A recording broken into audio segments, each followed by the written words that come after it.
told to go into basements in apartment buildings. But other than that, it's been relatively quiet. We want to talk a little bit about what's been going on, though, on the front lines. I want to turn to CNN's Matthew Chance, who is in Kyiv. Matthew, first of all, what are you learning about these rocket attacks in the two largest cities in Ukraine, in Kyiv and also Kharkiv? Yeah, well, first of all, there's been a couple of rocket attacks, or explosions at least, on the outskirts of the capital, Kiev, where I'm talking to you from right now. It's not clear what was actually targeted in those explosions or what exactly is going on. But as you mentioned, we do know that there is a large column of Russian armour, totaling something like 3 miles long. So a huge amount of tanks and armoured vehicles and things like that, heading towards the city in what is anticipated to be an encirclement movement in preparation for a big push to seize the Ukrainian capital. As that happens, we've seen a huge upsurge in fighting in the second biggest city in Ukraine, in Kharkiv, towards the northeast of the country.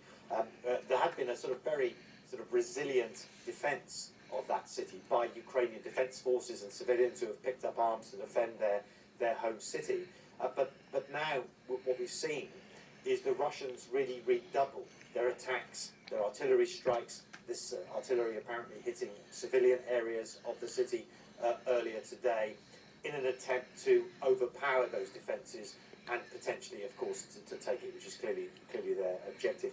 And I think the concern here in Kiev tonight is that may also be the plan for the Ukrainian capital as well. And so there's been tension here, of course, for the past 5 or 6 days, but that tension is very high, although I have to say, Ukrainian people that I've spoken to here, members of the military, ordinary civilians, and members of the civilian defence forces, are very optimistic that they will be able to repel any Russian attack on this city.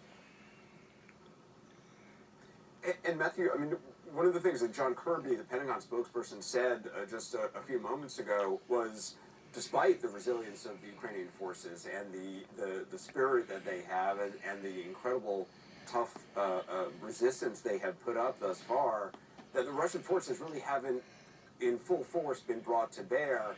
And this column that we're seeing now, which is supposedly now outside Kyiv, that is certainly a very ominous potential advance into Kyiv. I mean, what we're seeing, the weaponry they have there, the number of tanks, the artillery pieces and the like, and the troops, it could get very bad in the next 24 hours.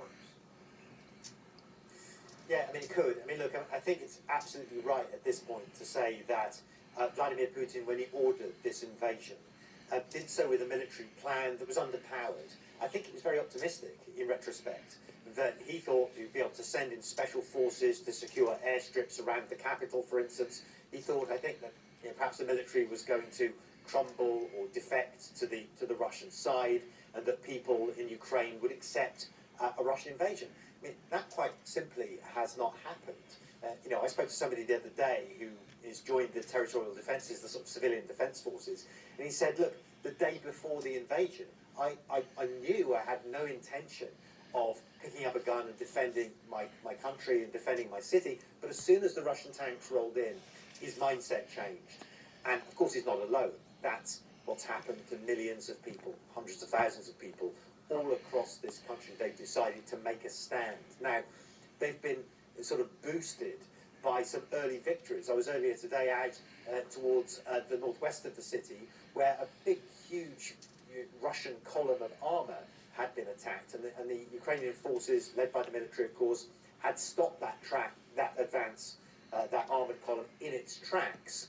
And they say to me, look, we think we can win this war now. Look what we've done here.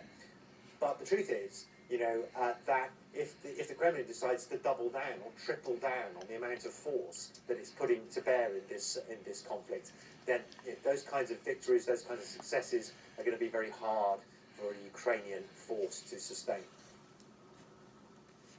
Matthew Chance, I appreciate it.